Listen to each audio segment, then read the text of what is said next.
So again, so grateful to have you all here. Really looking forward to this event. And with that, I am going to turn this over to our wonderful executive director, Alysen Young. Take it away, Alysen. Awesome. Thank you so much, Paul. Welcome, everyone. It's good to see you all in the room. Thanks for joining us this evening. As Paul said, I'm Alysen Young. I'm the executive director here at Urban Homeworks. For those of you that are newer to our organization, I see a lot of awesome partners in the room. Thank you for being with us. But for those of you who are newer, we are a small affordable housing organization that was founded in 1995. Our primary focus has been stable rental housing for families in both North and South Minneapolis and Frogtown in St. Paul, as well development of affordable homes for sale in those same communities. And we do all of that work with community at the center. The mission of Urban Homeworks is to lead the fight for housing justice so that all people have a safe, stable, and dignified place to live. Our vision is simple: housing justice for all. And that informs why we do things like this, bringing you in to the conversation with our electeds. And with that, I'm going to go ahead and turn it over to our guests to give brief introductions. I'd love to begin with Senator Bolden. Well, good evening. I am really, really happy to be here with you all this evening. So I'm Liz Bolden. I serve in the Minnesota Senate. This is my first term in the Senate. Prior to this, I served one term in the House. I represent District 25, which is most of Rochester. I serve as the vice chair of the Housing and Homelessness Prevention Committee in the Senate. And my work outside of the legislature is in healthcare. I'm a registered nurse and I take care of patients in a hospital. I've done that for over 20 years. So really excited to be here with you all and to have this conversation tonight. Awesome. Thank you so much, Senator. Glad to have you here. Representative Agbaje. Good evening, everyone. My name is Esther Agbaje. I represent a district in Minneapolis that covers parts of downtown Minneapolis and parts of Northside. And I am the vice chair of the Housing Committee in the House. And so we have done a lot of really great work, especially last year. And we're really glad to have partnered with Urban Homeworks for that. And really looking forward to this conversation with all of you tonight. Thank you. Awesome. Thank you, Representative Agbaje. Always great to see you and work with you. I'm going to go ahead and pass it to you, Alysen. Good evening, everyone. My name is Alysen Nesse, and I am a contract lobbyist with Hilden Advocacy and Law. Oh my gosh. And we are a team that works with multiple clients kind of across almost all issues at the Capitol to advance legislation important to organizations also across Minnesota. I'm super excited to be with you tonight. I've been working with Urban Homework since 2011 after the tornado on the north side, and just you guys do amazing, incredible work. So thank you for having me. Thanks so much for being here, Alysen. Appreciate it. All right, with that, I'll go ahead and get us started.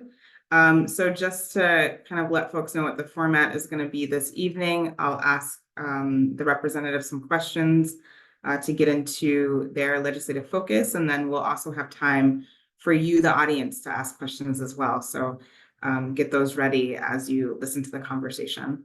I'm going to go ahead and start with you, Representative Agbaje and Senator Bolden. I know that you're both working on a bill that would make it harder for corporations and entities outside of the state of Minnesota to come in and purchase single-family homes. This is something that Urban Homeworks is incredibly excited about. Can you tell us more about this bill? Yeah, I'll go ahead and start, and then I'll have the senator come in. So we got this idea, I think, really because of just hearing a lot of news stories around the country that people were having a really hard time being able to buy single family homes, especially like if they were first time home buyers or even second time home buyers. They were finding themselves being bit out of the process by corporations that could just pay straight cash. The other things these corporations were doing too is they were also buying essentially whole neighborhoods. So they could buy a neighborhood of 150 homes all at one time with cash. And then what they would do is they would form an entity to become the property managers or the landlords of those properties, but they would never show up. So while they never responded to tenant requests for maintenance, never responded to tenant requests about safety issues, they were sure to make sure they contacted everyone when they wanted the rent on the first. So we wanted to make sure that Minnesota would not become kind of like a safe haven for that. We wanted to try to stop that process early. So then that way we could leave more on the marketplace for individual families, for individual people who do want to purchase homes, who are ready to leave the rental market and become homeowners. So we can, if you have more questions about the bill, we can talk more specifics, but that's like the general idea of the bill. Senator, I don't know if you want to add more. Yeah, that's an excellent setup. And this, I just also want to recognize that there has been work going on this front for years. I mentioned this is my first term in the Senate. So before I was carrying this bill, former Majority Leader Carrie Dietzig had been working on this bill for several years. So it's been lots of work has gone into this, and exactly as Esther talked about, it's a problem for a number of reasons. For the it drives up rents in neighborhood. It's absent landlords who can't be contacted to fix things, and it limits it's extracting wealth from communities. It limits the opportunities for people who live in those communities to purchase homes because they can't compete. And so for a number of reasons, it's a harmful practice that we are seeing across the country. It's not unique to Minnesota, but it certainly is an issue here. This bill aims to limit that. There has been a sort of a winding path. We brought the bill forward last session. We had a hearing, and we've done a fair bit of work over the interim, and we'll get a hearing with it on this year too.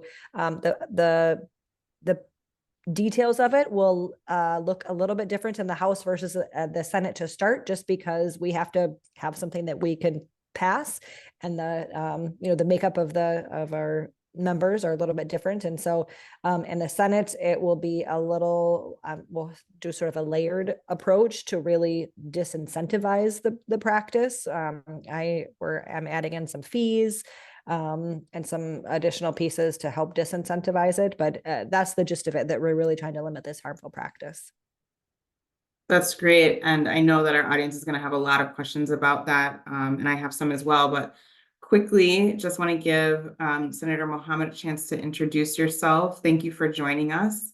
We'll just give you a couple of minutes to say hi to everyone. Hi, everybody. Hope you're all well. My name is Zaynab Mohamed, and I represent parts of South Minneapolis in the Minnesota Senate. It's good to be here with all of you this evening, and happy legislative session year. I'm really excited to be here to work on a number of, this session is really exciting because this is my first year doing policy, or it's called the policy session, and we'll be working in our office on a number of tenant protection bills, and as well as a number of other issues. But I'm just really looking forward to sort of hearing all the things that you all are working on and how we can work together. Awesome. Thank you so much. And we will come back to that in a quick minute here. But I do want to continue this conversation on this bill that will help prevent corporations from coming into our communities. Representative Agbaje, can you just talk a little bit more about the specifics? Like, so how are you all thinking about geography, size of corporation? I know that there are a lot of small landlords in our communities that do want the opportunity to purchase properties. Can you help folks understand those details? So as Senator Bolden said, the Senate's going to take an approach that kind of disincentivizes corporations from entering the market in the first place. So we want to make the cost of doing business really high. The approach in the House is more of kind of a straight limitation. It's not a full prohibition. We definitely recognize, like you said, like the smaller landlords who see this as an opportunity for wealth generation. So what we're looking at is we're like leaving, we have a threshold that's kind of set pretty high. So you would have to be a pretty wealthy organization to be able to to go over that threshold. So it would still allow that opportunity for people to create small businesses. And then with that, we also want to ensure that that we have a way of tracking this. So in Minnesota right now, we don't really have we have multiple database systems kind of across like all of the cities and all the different counties, but we want to try to create a streamlined place where anyone can go and look to see what type of landlord they have, if it's kind of like a smaller company or a larger company. So we're hoping we can, figure out those details. And so hopefully that will help with the enforcement piece of it, which is always the biggest part of like when someone goes over our threshold, will they be able to be caught? And if they are caught, then we have also laid out kind of how they have to disinvest from their properties. So what I'm hoping will actually happen is that maybe both of our bills will combine, and we'll actually have like a mix of both a threshold line and high fees. And so it would just make it really hard that if you actually do want to be in this business, you actually have to be somebody who cares about people. Because one of the reasons we're interested in this bill is we want to continue to have the focus on housing, to be on the people who live there, and not that it's just seen as a commodity on your profit and loss statement if you're a large corporation. That's great. And I think everyone in the room can be excited about that. Are there limits on, even for the small landlord, just curious, are there limits on sort of how many properties they're able to purchase, or are they kind of removed from the equation altogether? Kind of exempt from the whole situation. So like the whatever number we end up landing on, like right now we're playing with like 5 or 10 or something like that. So if they cross that number, then they would be subject to the law. But as long as you're underneath that number, you're fine. Okay, awesome. Thank you. Senator Bolden, can you speak to the ways that community can show up to support this bill, both moving in the House and the Senate?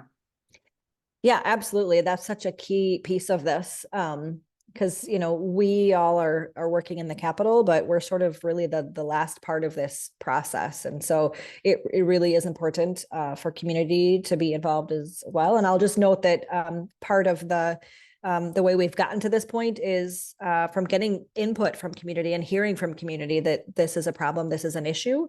And so really appreciate that. And so, what people can do if they care about this is connect to the people who represent you, connect to your House member, connect to your senator, and let them know that this is an area that is important to you and that you want them to vote and support this bill.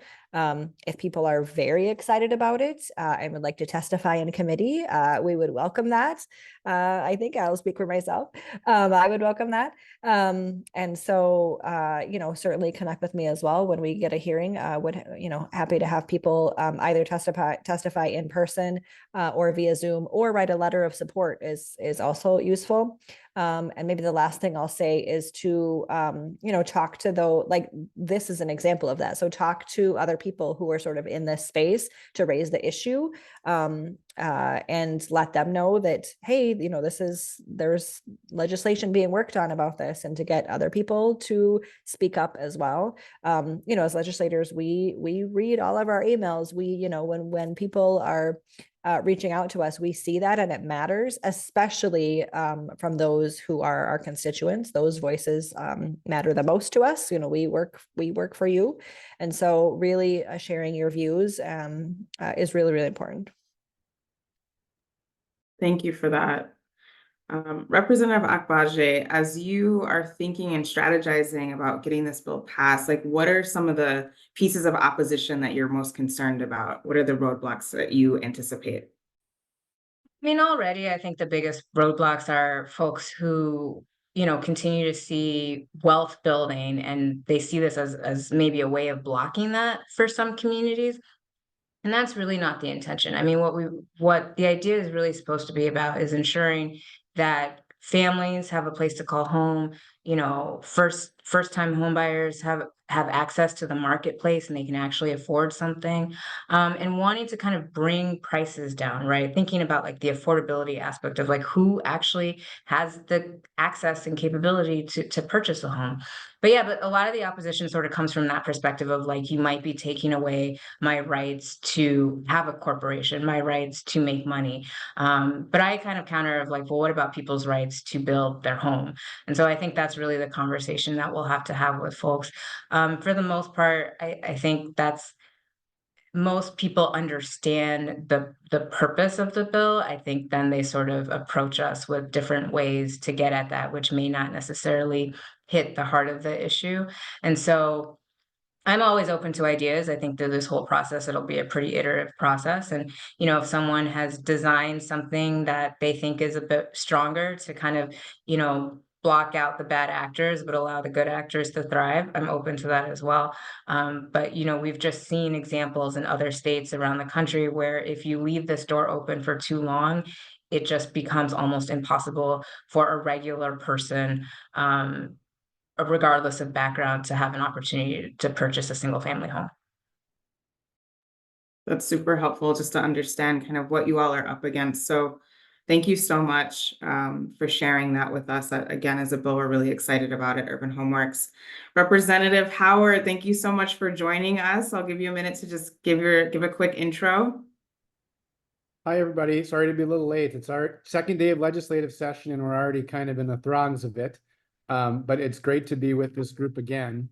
I'm Mike Howard. I'm the chair of our housing committee, and I represent Richfield and a slice of South Minneapolis in the House. It was so exciting to get so much done last year, and I'm remembering some of the things that we talked about early in session at this forum last year. And those ideas we talked about, several of them are now the law of the land in Minnesota. And so look forward to taking a few more steps forward this year in partnership with all of you. Yes, that's right. Thank you so much, Representative Howard. And actually, I'm going to go ahead and turn it over to you and Senator Mohamed to just talk about bills that you all are excited about this session. Senator, do you want me to go first, or you want to go? Go for it, Chair. Okay. I can. So, you know, last year we had a historic investment in housing, and job number one really is to make sure that we implement those dollars well and in a way that makes sure that we maximize the impact to do the most good for the most people. So there's a continuation of our work to make sure that, especially as we're doing new things, that we're doing them in ways that are accessible to communities, accessible for communities that maybe don't have a lot of experience with navigating an RFP from Minnesota Housing. I think there's work we need to do. With historic change should come historic changes for how we make sure those dollars are accessible. That's not a bill, but something that's really vitally important for us to make sure we follow through with these good things that we did last year. I really believe that this year we need to really view it as a continuation of listening to Minnesotans that have told us what are the deep challenges with accessing housing. And I was really struck as I spent the summer doing some tours and meetings that, you know, the challenges are still real, they're still raw, they're still singular for folks that are really struggling to afford rent, struggling to afford to buy a home for the first time. And they're, you know, challenges are widening, they're getting worse. And so we can't bring solutions fast enough to address some of these issues. A few things I want to mention. We are working with a broad coalition to pursue some structural changes to end exclusionary zoning practices and legalize more housing of all kinds, of all types, especially the kinds of housing that isn't being built right now.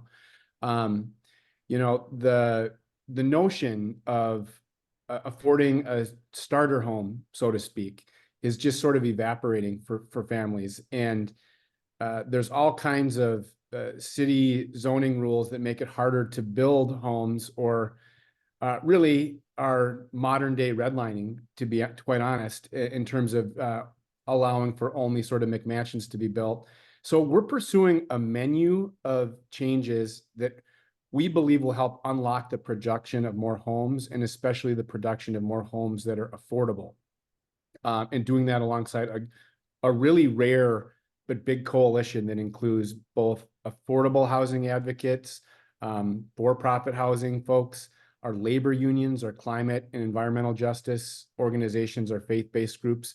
And so I'm really excited about that type of work and what it could mean long-term to build more homes, because that's at the crux of everything. We need to build a heck of a lot more homes. I'm also excited about the work that, in particular, that Senator Mohamed and Representative Agbaje are going to be doing on renters' rights. Like that's another area where we passed a lot of historic bills last year that are already, I understand, making a difference in helping us hold down the number of evictions. Laws that have just went into effect in January are making a difference. And there's a host of things we need to do in that realm to continue making progress and to clarify a few things and make sure we're creating a state where renters have, we're leveling the playing field in a better way. And then the last thing I'll mention is we need to make more investments in housing. And we made a lot last year, but I'm not shy about saying that I think we need to make more. And so that can look a couple different ways. I'm really focused on housing infrastructure bonds and what's sometimes at the Capitol referred to as a bonding year, to help us build especially deeply affordable housing. That's a tool that allows us to do that. And then I also think we need to look at more forms of direct rental assistance, and particularly emergency rental assistance. We did that last year, and it made a big difference in helping prevent homelessness for folks. But some of those dollars have already been spent, and counties and cities are already going back to, helping only 1 in 10 people that call on the phone versus 1 in 5, or 1 out of 2. And so that's dollars that could have an immediate impact and a huge impact.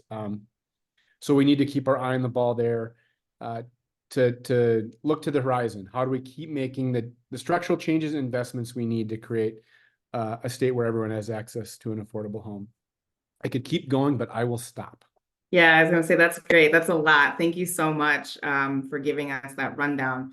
And actually, I'm going to ask Senator Mohamed if you could give us some more details on those renters' rights bills that are in progress, and would love to hear about the challenges to getting those passed as well. Yeah, thank you so much. Chair Howard talked really eloquently sort of about the work that we did last session for tenant rights, which was, I think, historic. I don't think we've done anything close to that in a number of years. And so we're building off of that. And the goal of it is to sort of update the current statutes that we have so that it can create more clarity for our tenants, landlords, and in our judiciary system. Some of them include, a source of income, termination of lease, just like number of bills are included in that. We introduced it yesterday. It's a huge omnibus bill. And I think the challenges include, some of the challenges that we're hearing includes from landlords. Often they've had a huge seat at the table, and they've been able to sort of tell the story about why the laws are clear, but we're understanding that it's not so clear for our tenants, and how do we create a fair and a plain level field for both tenants as well as landlords. I think what would be helpful is hearing more stories from tenants, from renters.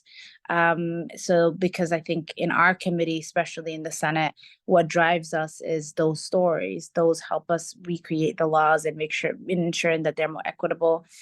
Another bill that we started working on last session, but didn't actually become a bill up until a few days ago or over the course of the summer, is changing or reforming our deed contract laws. I think some of you guys have heard it on the news, the number of families who were interested in buying homes for the first time, and how those laws have sort of been misused and have hindered their process in being homeowners for the first time. And so Representative Hassan, myself, and our committees are going to be working on that. what else are we going to be working on? We're working on Ban the Box for housing, which I'm really excited about.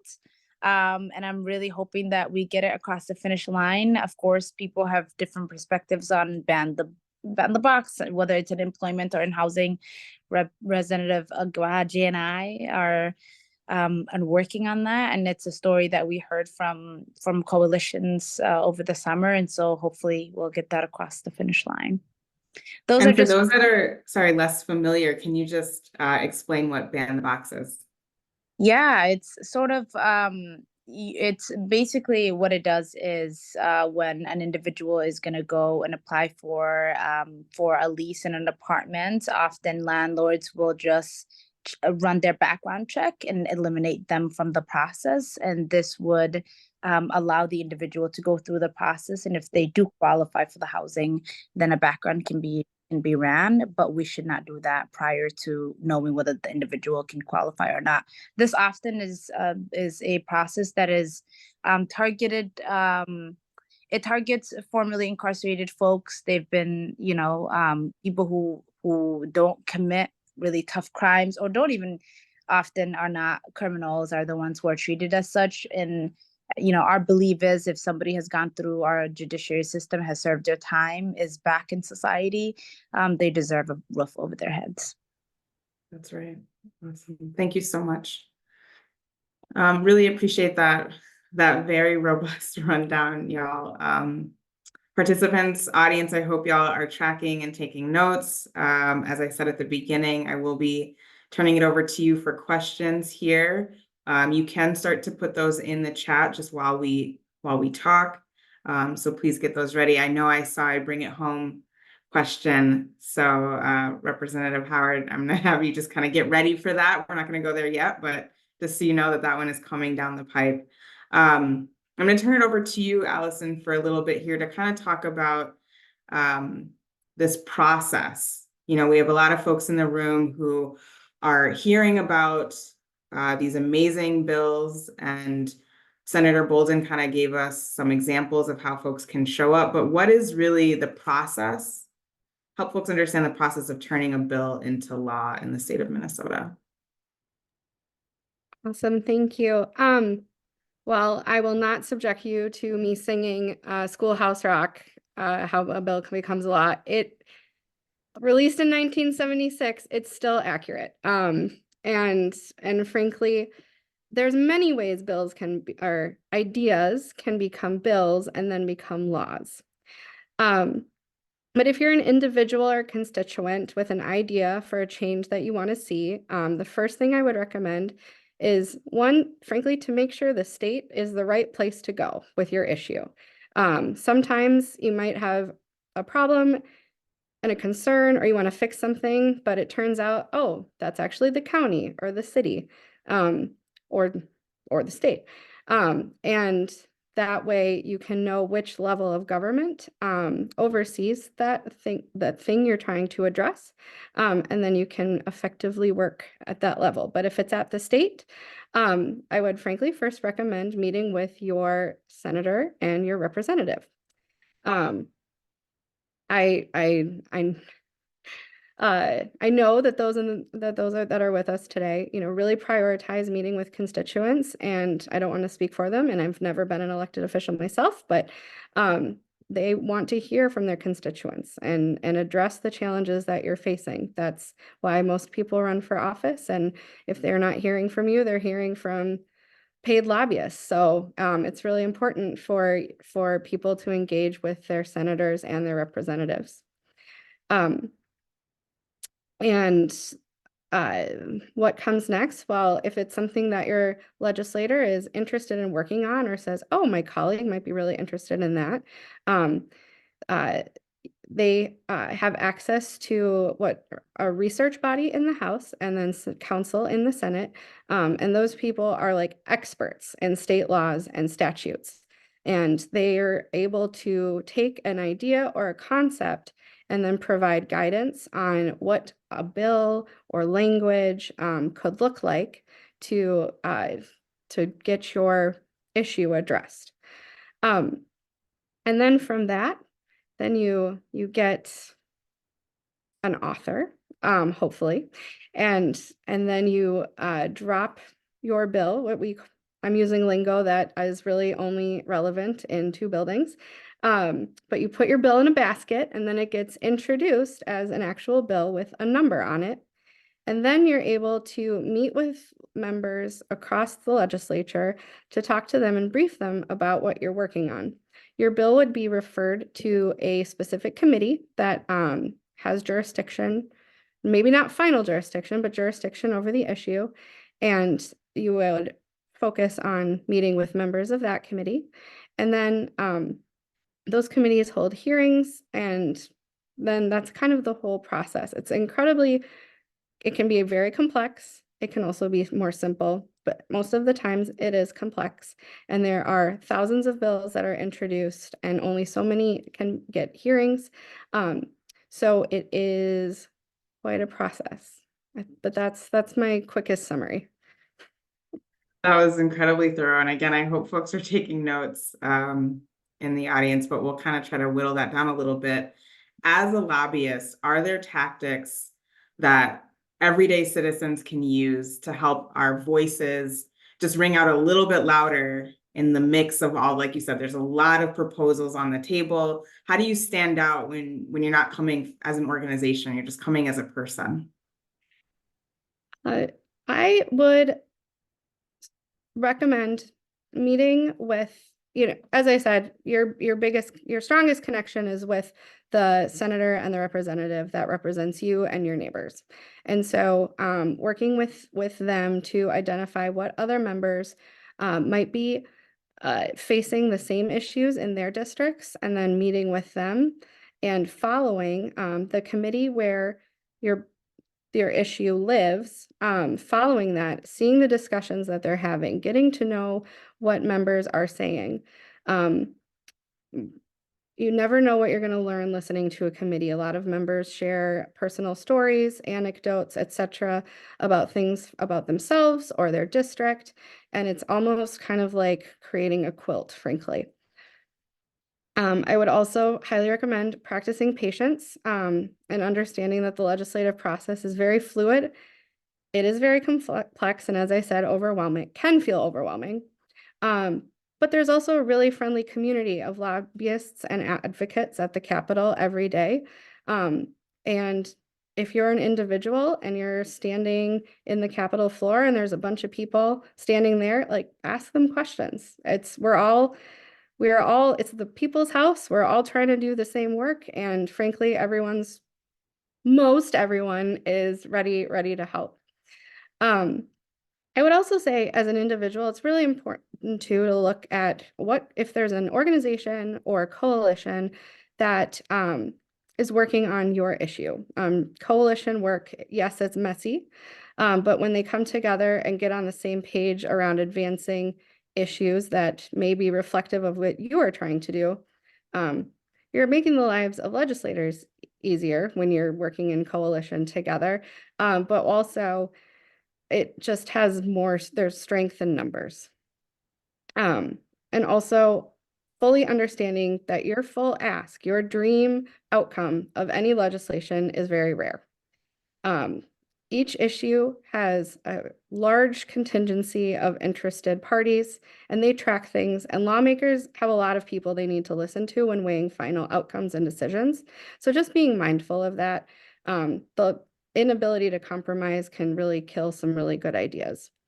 So it will most likely be on the horizon, but my biggest piece of advice is you can't say no to yourself first. So advance what you're working on, but also know that you have to have some flexibility.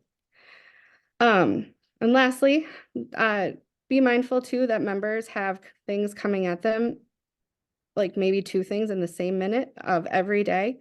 And so being patient and consistent and politely communicative would be my advice. And don't expect that they probably might not remember. Sorry, guys, but they may not remember the second time that you bring something up to them. So just reminding them of your name and where you're from and the issue can really be helpful, and not expecting them, because they have so many people talking to them every single day.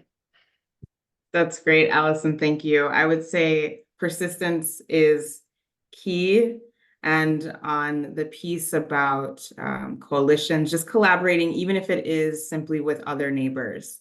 It doesn't necessarily have to be an organization, but if you're able to bring a group that feels aligned with your idea, just a group of individuals that is a loud voice, and you're able to kind of stay in it a little bit longer when you're not just doing it by yourself. So definitely persist. And you know these faces, and like Alysen said, they are very open to hearing from you, but there's a lot in the field. So don't give up.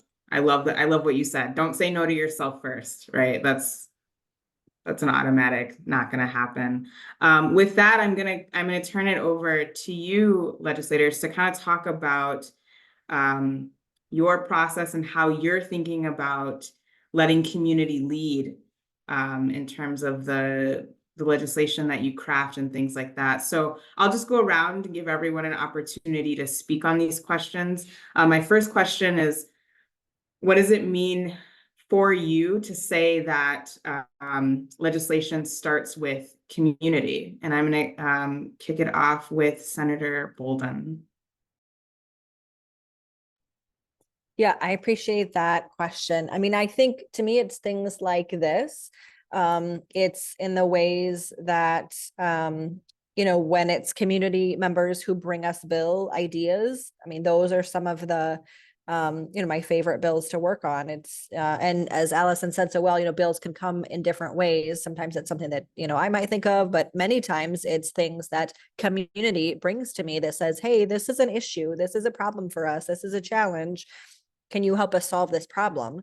Those are the most powerful conversations. And so, our job as legislators is to, meet the needs of our constituents, to be sure that people have what they need to be healthy and safe and thrive. And so we need to and do listen to community and constituents to really tell us where those gaps are, so we can work together to bridge them to solve those problems. And so, and that's, it starts with the bill idea, but then it's all the way through that process, right? It's, you can help us talk to our colleagues, whoever represents you, and you can sort of, as I said, you can show up to testify at committee, and it is a powerful way to move legislation when we are working together to do it. That's awesome. Thank you. Representative Agbaje, anything to add to that? I think the senator really touched on it. I mean, the whole point is really gathering the ideas from the community, right? Like, people on the ground are the ones who best know what they need, whether it's resources, whether it's a new playground, whether it's, some policy change somewhere. And so I think the best thing to do too is, especially if you're just one person and you're like, am I the only person who has this idea? You're probably not. So in addition to engaging us, I would also recommend that you engage your neighbors. And so I think, Alysen, you mentioned something about how, like, if you're just one person, but there's all these other organizations and corporations coming up. But if you and your neighbors can get together, you guys become an organization, and then that becomes a group that we have to listen to as well.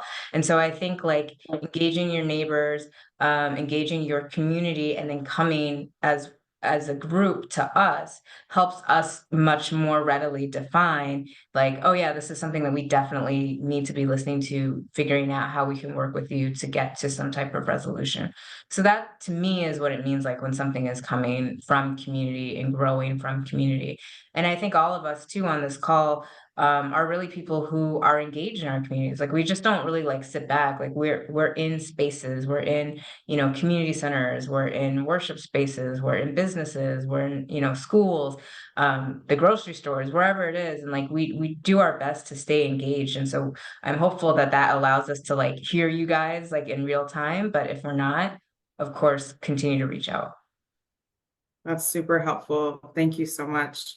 I want to give everybody just a chance to touch on this, and it's okay if you pass. But Representative Howard, anything to add? What I would just add is that not only is the kind of legislation that is a true partnership between community and legislators the right way, I think, to do this job, it's also the best way to get results and get things, especially meaningful things, accomplished. The Bring It Home was mentioned in the chat. I mean, that's an example where the sort of grassroots activism and grounded in the real stories of Minnesotans carried so much power, so much weight. You know, every bill that we hear that's grounded with real testimony from folks, and, you know, not just sort of a statistical report from a lobbyist. Sorry, Alysen. You know, those kinds of are the things that are meaningful and help us really sort of build momentum. And so, yeah, that's what I wanted to bring, is that not only is it the right thing, it's also the best way to get things done. That's great. Thank you so much. Senator Mohamed. Yeah, I mean, they've all done just really a good job of sort of explaining. You know, before I ran, I was a community organizer, and Representative Agbaje knows this. It was the height of 2020, and George Floyd had just been murdered, and I was distraught and just like felt so hopeless for our communities. And I remember she was the first like legislator I ever spoke to at that time who was a current sitting elected. And I was like, what are you going to do about this? What's going to happen? This is ridiculous. And, you know, like that was my first like actual learning experience of like how legislation works, how things get introduced. It was through her, which is kind of odd now that I'm thinking about it. But like for me, like as a legislator, I've taken a number of bills this session that from community members who didn't have a lobbyist, and ban the box is one of those, right? And you know, you sort of understand why people get a lobbyist and why their job is so and important.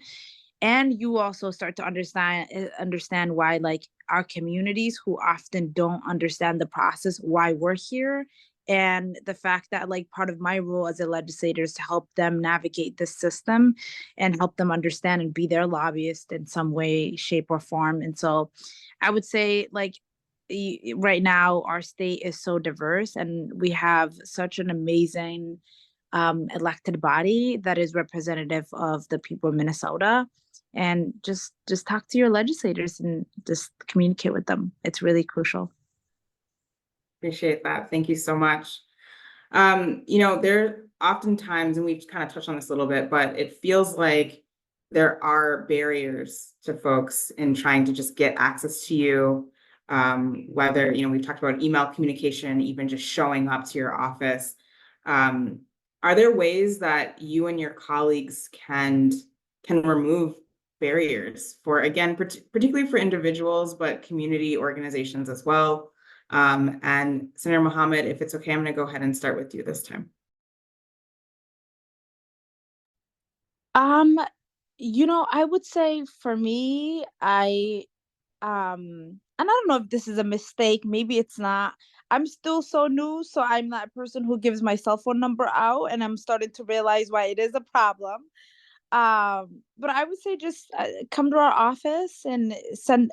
I read all my emails. I'm a former staffer, so I read all my constituent emails. And so I would say if you often, when you send emails to just our LAs and it's so overwhelming, you know, they might not be able to see it, but just CC the senator or the representative's emails as well. That's really helpful. Thank you. Representative Agbaje, anything to add to that?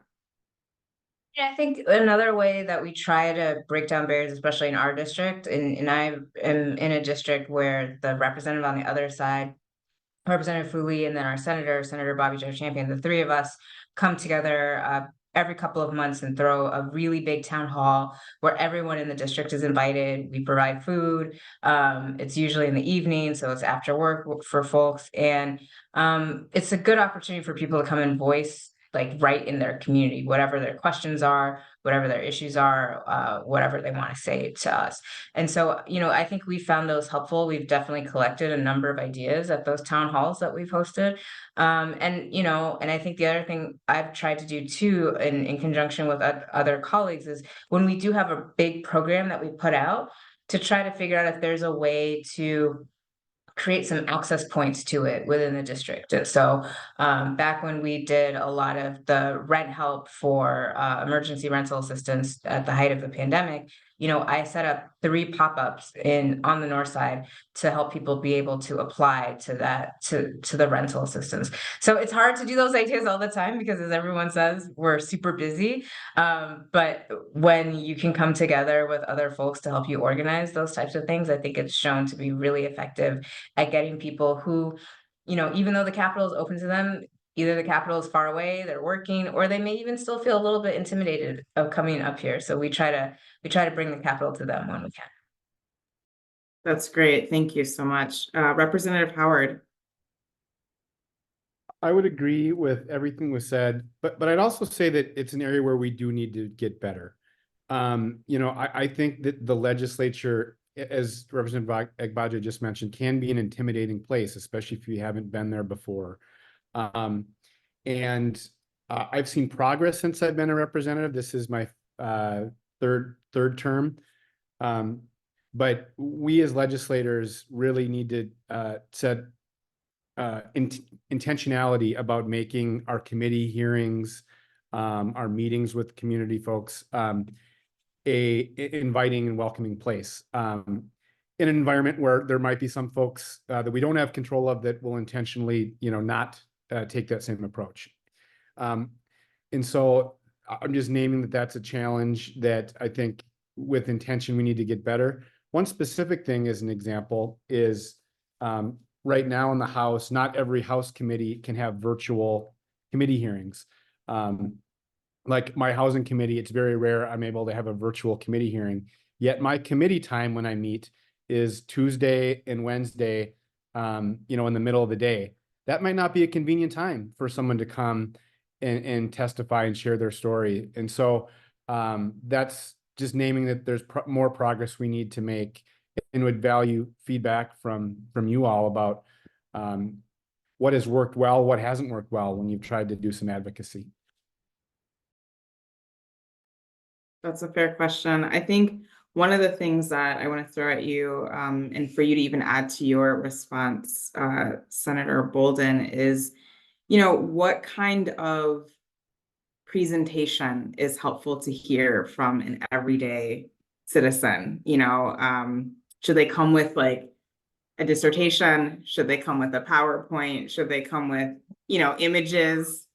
What's helpful to get your attention? Yeah, that's a great question. And I would say, you know, it's not necessary to have a dissertation or a PowerPoint. Really, just bring yourself and your perspective. It is useful to, you know, stories are really powerful. It's useful to have a story to share. And I'll just say, you know, an appointment you get with your legislator is probably 15 minutes long. You probably get a 15-minute chunk.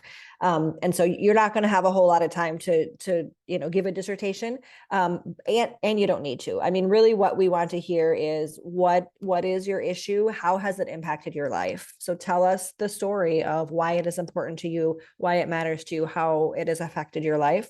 That really is the most important thing. And you know, sometimes, you know, that may feel like intimidating, but know that you don't have to be an expert on the topic. You are an expert on your experience.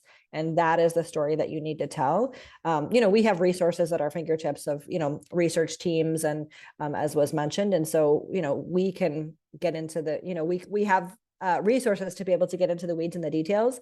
But what is useful and most powerful to hear from people, constituents, is their experience and how these, whatever the topic is, has affected their life. So that's what I would say to share. Yeah, that's super helpful, very clarifying. Representative Agbaje, can you talk a little bit about timeline, right? So right now we're in the start of a new session. If I, again, have an idea right now, is this the time to come to you? When is the best time to get your attention? Oh, that's a very tricky question that I've learned this is my second term, and I think I'm still learning about when the best time to introduce something is. I think there's no perfect time, you know, depending on what the issue is. It could be something that, you know, everyone's like, oh my gosh, I can't believe we haven't thought about that. Let's get it done quickly, right? Other times it's something that needs to build a little bit more momentum. So I think if you're working on it with your neighbors and then you bring it to us, expect that it could take a couple of sessions before it gets through. And we do have, like, if you want to know a little bit more inside baseball, we do have these internal deadlines. So ideally for your bill to have a chance in a session, and it's hard to use the word chance because sometimes things happen and stuff moves, but for the most part, if you can get your idea turned into a bill before those internal deadlines, you stand a better shot at getting an opportunity for some type of movement on your bill in both the House and the Senate. Because as we all remember, you need movement in both houses before they can go through the governor's office. So I would just be mindful of that. I think it's also really important. We are, quote unquote, a part-time legislature. And so we have a number of months in the summer where we're off. It doesn't mean that we're not doing anything. A lot of us have second jobs, but it does mean that that's an opportunity where we can take some time to help develop an idea, to help socialize an idea. And so you can use those interim months before session starts to also make sure your bill is pretty much ready to go. And you can get like on the hearing calendar a lot earlier. You can advocate with different folks a lot earlier, and you have, again, a stronger opportunity for your bill to move forward. Thank you so much for that specification. What are the internal deadlines, or where can folks find those so that they're tracking? On our website, actually. So I think if you search like Minnesota legislature deadlines, it should pop up, and we have a schedule. I believe they're going to start towards the end of March, April. I don't know. You guys correct me if I'm wrong. I don't remember those dates. Awesome. And maybe we can get that, get the website in the chat for folks. That would be really helpful. Thank you, Representative. Oh, awesome. Thank you. I see that in the chat. So just to do a quick recap, it sounds like, if I'm an everyday citizen, I'm not connected to an organization, but I'm passionate about an idea. What I'm hearing is that the first thing I need to do that you all are recommending is that I connect with my neighbors. Who else is feeling as passionate as I am about this particular topic? And it sounds like the larger the group, the better. The louder we can be, the more persistent we can be. And then it's really getting in front of you, getting on your calendar. So showing up at your office, contacting your aides, but also including you in that communication, and telling our stories, our individual stories, not needing to come with data or research, but just to say, hey, we're a group of neighbors passionate about X. We'd like to work with you to do something about that. Is there anything that you all think needs to be added so that folks feel really prepared when they come to see you? Again, recognizing that it can be intimidating. And I'm just going to open it to anyone if you have something else, a last piece on this, and then we're going to move on.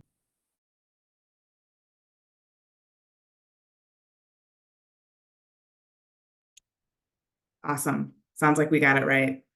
Appreciate that. Okay, so just another reminder, I know I've seen questions in the chat. Hopefully the wheels are turning. You can continue to pop those questions in. And we're going to go ahead and open up the chat, actually. So let's see what we've got.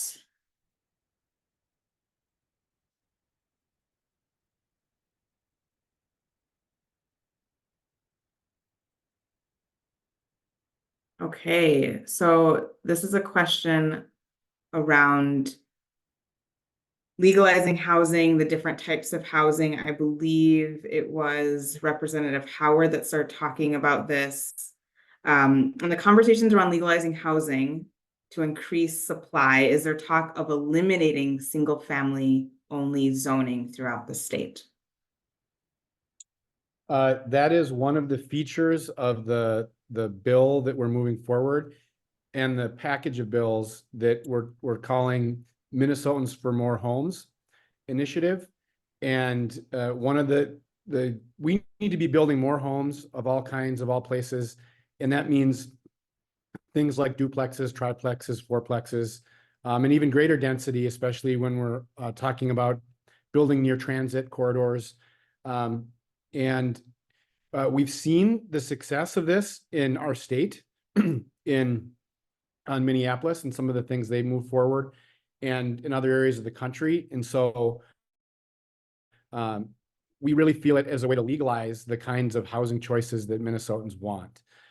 The other piece on that we're looking at doing is legalizing by right multifamily housing construction by right in all commercial zones. Again, this is a way to sort of jumpstart housing production that we desperately need. And on both of those proposals, we want to look at incentivizing affordable housing construction. So if a developer is going to put in units, they can build more of them if a certain percentage of them are truly affordable. And that would go for opportunities to own and opportunities to rent. And so again, that effort is kind of broad, but it speaks to, I think, where we absolutely need to go as a state. Great, thank you. This also, I think this is a question for Representative Agbaje and Senator Mohamed. Many tenants are afraid of retaliation if they raise issues where their landlord has broken the lease or even the law. Will the bills that you all are working on for tenant protection support anti-retaliation measures? Yeah, I mean, that's definitely part of it. We want to make sure tenants feel like they have the opportunity to actually take their landlords to court or hold them accountable when they don't hold up their end of the lease. So those are part and parcel of a lot of the bills that we put forward. And I think this year too, we also will be having a conversation about continuing to diminish opportunities for retaliation. That's great. Thank you. Similar line of questioning, any talk about regulating short-term rentals statewide, specifically whole house short-term rentals, increasing property taxes for these kinds of properties, things like that? I can answer that. I know that Representative Kozlowski, who represents Duluth, is looking at that issue. And other states have looked at regulation like that and trying to get it at a couple different ways. And so I don't know exactly where that sits, but I know it's been a conversation and it's one that it's worth having. I view it somewhat to Representative Agbaje's bill on investor-owned properties. It's about potentially taking away opportunities from folks that desperately need it. And so I think more regulation is warranted.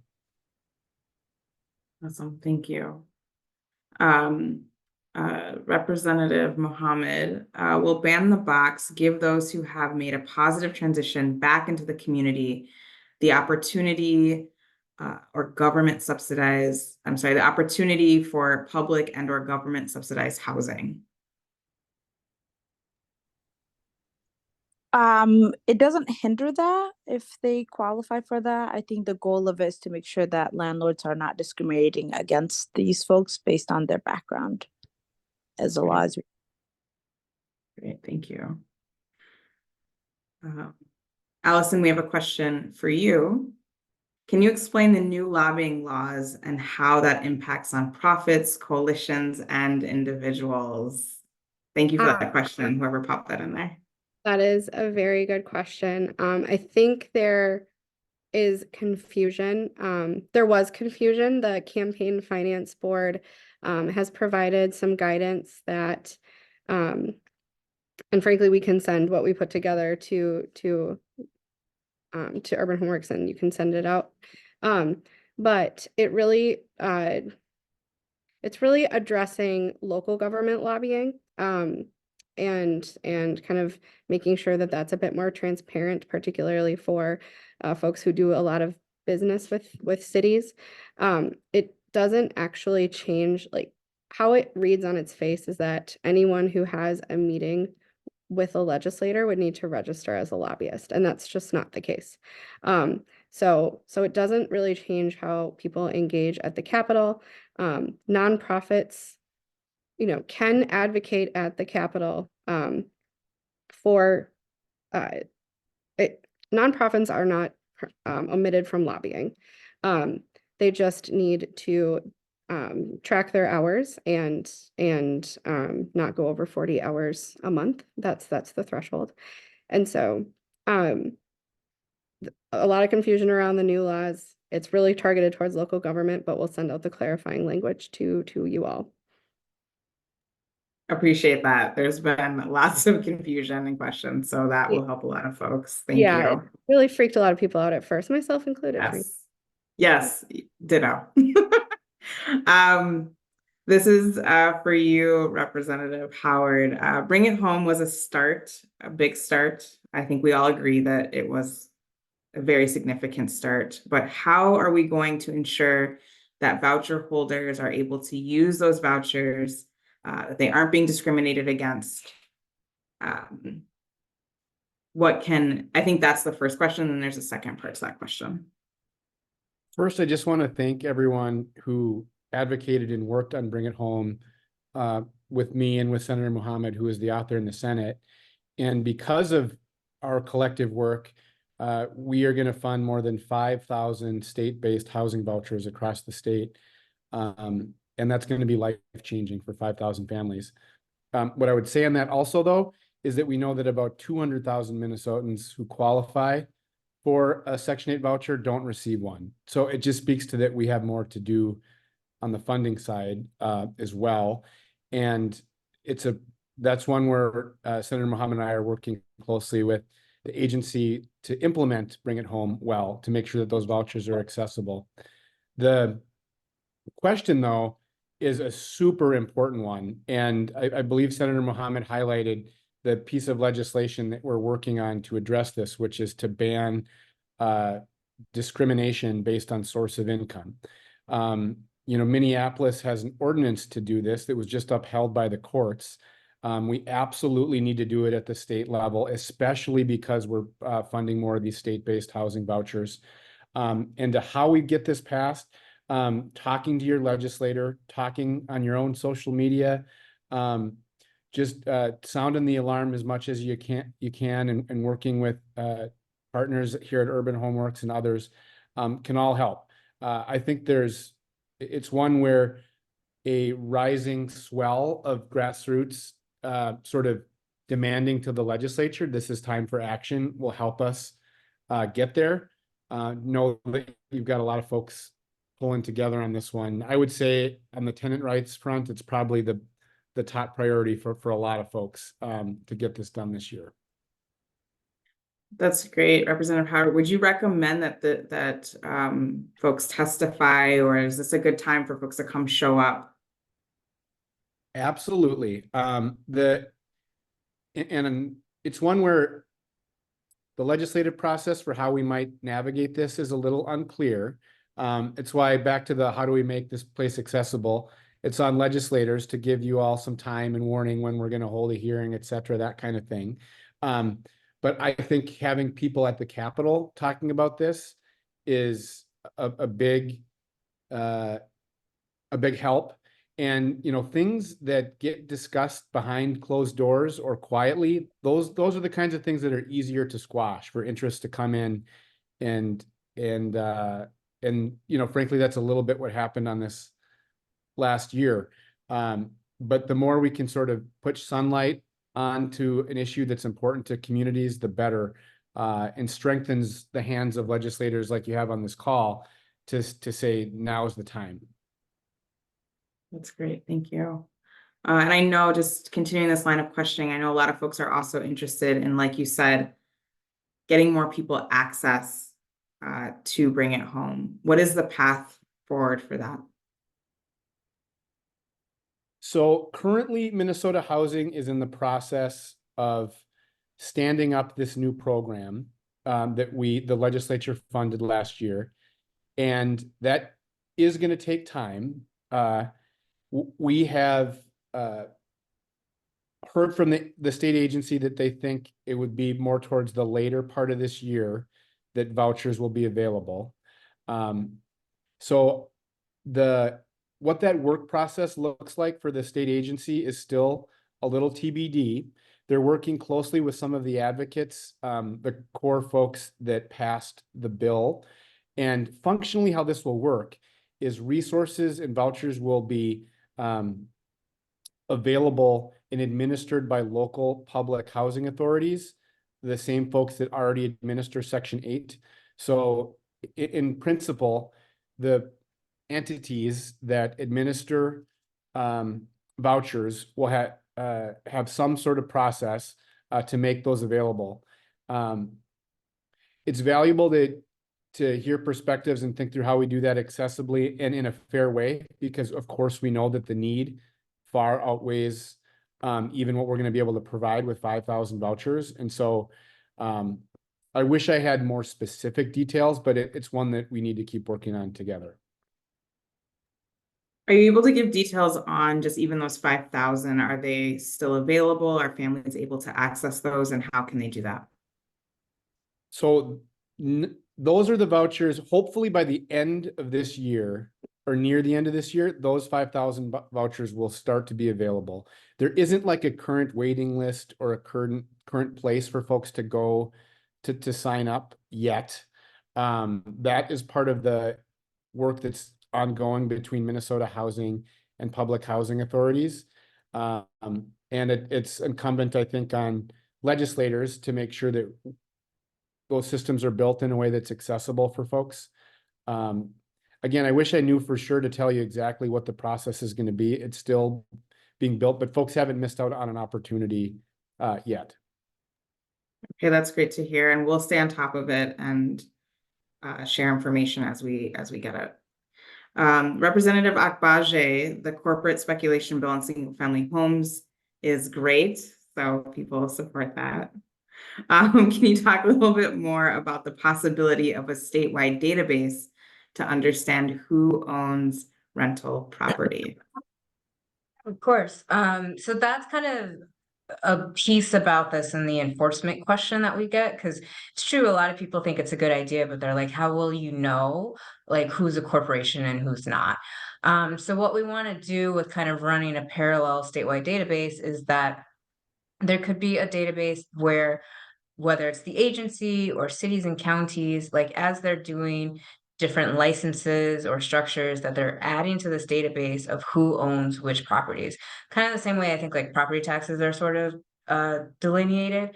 So, it does mean we do have to kind of create like a new system in a way. But what we want to do is that if you have that in place, if you then have a landlord, this will usually most often come up with people who have like maybe an absentee landlord. They're trying to figure out who that person is or who that company is. And maybe through this database, they can then see, oh, it's a company that has this huge holding across the state of Minnesota. Maybe they're in violation of this bill if it becomes law. And so that would be a way for people to know how to report folks. But even outside of just the reporting aspect for this bill, I think it's important for us as a state to know who owns property in the state, whether we're understanding that from a perspective of, what are landlords doing, or understanding that from a perspective of like, what are buildings and properties that maybe aren't being used to their full potential, that we might need to figure out what to do with them. Great, thank you. Could each of you expand on how your committees and caucuses are thinking about addressing the extremely stagnant production of affordable housing, deeply affordable housing in particular? And Representative Howard, you touched on this a little bit, but if you could go in more detail, that would be great. And anyone else as well.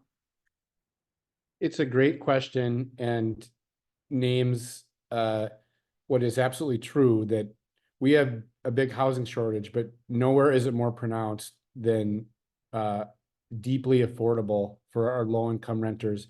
And when you look at our rising increase in family homelessness and some of our eviction rates, it's all because we don't have enough homes that are affordable. And so at the state level, one of our tools that the easiest tool, or what we've used a lot, is these housing infrastructure bonds to provide state resources that will help sort of fill a funding gap to make it work for housing to be built at this deeply affordable level. And so this session, we should pursue more of that. But I also think in the long term, I'm wondering if Representative Agbaje might even want to talk about her effort around to look into different sort of community ownership opportunities. We need to look at new ways too to provide resources. And I see a question about dedicated revenue. We also need to do that, to have dedicated ongoing resources, because we had $1 billion investment in housing. That's amazing. But we're not going to solve our housing challenges with a one-time $1 billion investment. And so that's part of this too, because to build deeply affordable housing, it costs a lot of public investments we should make, and we're not making nearly enough. Before we go to Representative Agbaje, are there things that folks can do to help this session? I would open it up to other members too. You know, I think joining the broader affordable housing coalition forces that are advocating for investments is important, and using connectors like Urban Homeworks to sort of get involved. For example, there's a rally on a week from today on housing issues. You know, having a big showing or coming to the Capitol, that makes a difference. So, you know, it's simple, but showing up. I mean, that is the kind of thing that helps legislators or folks that maybe this isn't their top of mind. If they see a full rotunda full of people chanting and saying, we want more housing, you know, that makes a difference. That's great. It's a reminder that organizing is really important. So thank you for that. Representative Agbaje. I mean, I'll just add, as Chair Howard noted, you know, we are looking at other ways of funding housing and of like ownership of housing. So we have a couple of ideas around what is kind of known nationally as like social housing, where cities and municipalities and counties are the ones who have access then to funding that can help build truly deeply affordable housing. And it in a way, it's sort of like a revolving loan fund. So that way, like when they build something, the profits or resources that they get off of that, the interest they get off of that, they can put that back into building something new. And so we've seen that work on a small scale in different places. Some states have even gone as far as creating whole agencies to help them do that across their state.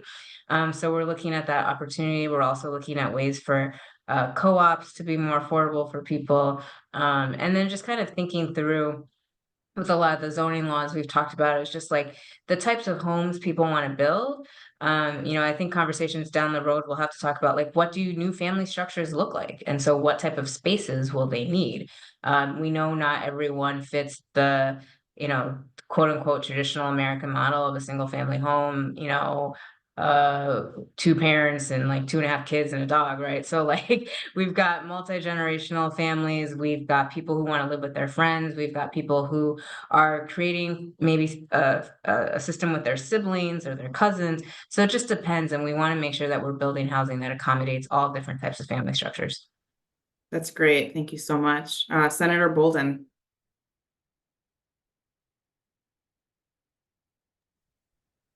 Struggling to find my mute, apologies. I'm sorry, can you remind me of the question? I was listening to Esther and then got lost. Yeah, so just, you know, the question from the audience was just around what we can do this session to ensure deeper investment in deeply affordable housing. Thank you. I appreciate that. I so agree with everything that was said. I think another thing I just would add is to be persistent. And this was sort of touched on before, but I just would underline it. The persistence is key, and just also to name that this session is a policy year, it's not a budget year. And so you know, we will be passing bills, you know, and legislation that is really important this year, but it is really next year, when it's a budget year, will be the time for allocating, more dollars really and building that budget for the next 2 years. And so that persistence is really important to stay with it. And for us to hear and our colleagues to hear that, that this is a consistent issue for people. It is an ongoing issue for people, and that it's not just something that they hear about one time, but if every week, if every month we continue to hear about this, then it sort of reinforces the importance of it. And so that persistence, I think, is really important as well. Awesome, thank you. Senator Mohamed. Yeah, I'll just echo what all of my colleagues sort of said and touched on. I think that just the more we hear from people, the better it is to move this work.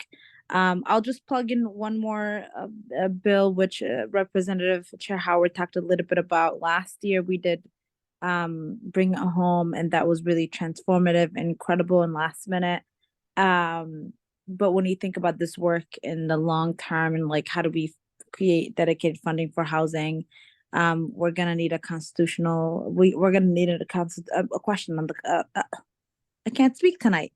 We're going to need a constitutional amendment on the ballot, and Chair Howard and I are working on that. We know it is a long-term work, but it is part of, it kind of proves our commitment to creating a long-term dedicated funding for housing, deeply affordable housing, which we need. And so would love your help on that and moving our legislators and hopefully getting it across the finish line this session, next session, however, but sooner than later.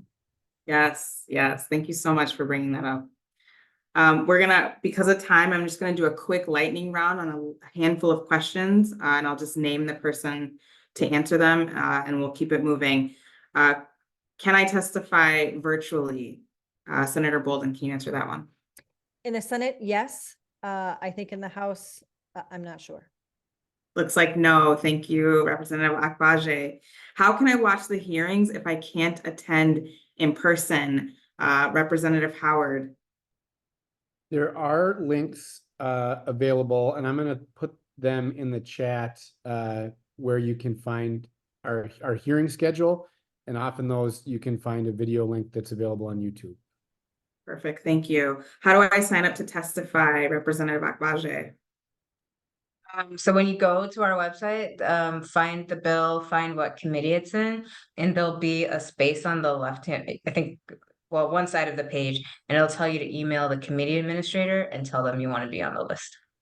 Perfect. Thank you. What do I do if my elected official doesn't support a bill I want them to support? Senator Mohamed, that's a little bit of a big one, but I'm giving it to you. That is a really big one. Oh my goodness. Might have to give it to my senior members. I would say keep talking to them and tell them your story and tell them why it's important to you.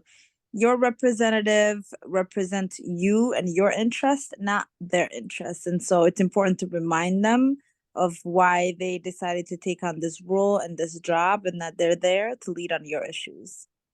I think that was a perfect response. Thank you for that. Senator Bolden, did you want to add something? I would just add, if that's a consistent issue, then maybe you should think about running for that seat. Ooh, look at y'all. All right, we're getting real in here. Love it. Love it. These are great. Okay, last question.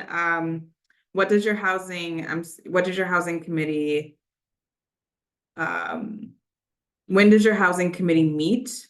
And how can we stay connected? I'm going to pass it to Representative Howard. The House Housing Committee meets most Tuesdays and Wednesdays at 3 p.m. And I'm going to put another link in the chat, a link to our Housing Committee. And there's also a listserv link there, so you can sign up where you'll get an email every time a committee agenda gets posted. So you'll get an email that says, here's what bills are up this week. And so if one of them is interesting to you, you'll know to tune in. Awesome. Thank you. For the Senate side, Senator Bolden. Yeah, so in the Senate, the Housing Committee meets on Tuesdays and Thursdays from 12:30 to 2:30. And similarly, if you go to the webpage, you can see all the information there as well. Great. Thank you all so much. It's been really fun to chat with you and just get your perspective on how folks can partner with you more closely as individuals and as organizations. As we wind down, I want to thank everyone who joined us today as a participant and as a listener and a question asker. This was an amazing time, and we really appreciate this opportunity to bring folks together, to have these conversations, and to really process how everyday people can show up and how we can strengthen our work together. So thank you for believing in this process and for continuing to show up. We've learned so much tonight, and now it is time to act. It's important for each and every person to tell our elected officials how we want them to execute justice in our communities, as was stated by Senator Mohamed. Our representatives are a reflection of us and the things that we find important and essential in our communities. Please click the link in the chat or use the QR code to fill out the following prompts, the follow prompts. You can talk about your thoughts on the bills that were shared tonight. You can share your dream you have for your community that you want your representative or your senator to act on. We are committed here at Urban Homeworks to share your thoughts to our elected officials so they know what bills you support and how they should move the legislation this session.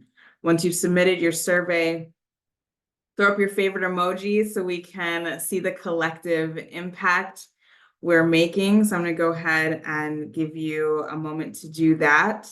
I know Tammy has the QR code up, and there's a link in the chat. And then the last piece, as you do that, and hopefully I'll start to see these emojis pop in here soon, the last piece is to support Urban Homeworks. We love doing this work. We're passionate about bringing greater access to the community. There are links to donate, follow, and subscribe in the chat. You can also join our email list to hear more about events like this one.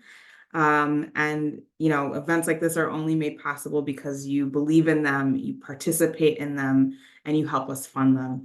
So thank you all so much for your time this evening. Again, it has been a pleasure, and we look forward to rolling with you and fighting with you during this legislative session. Have a good evening.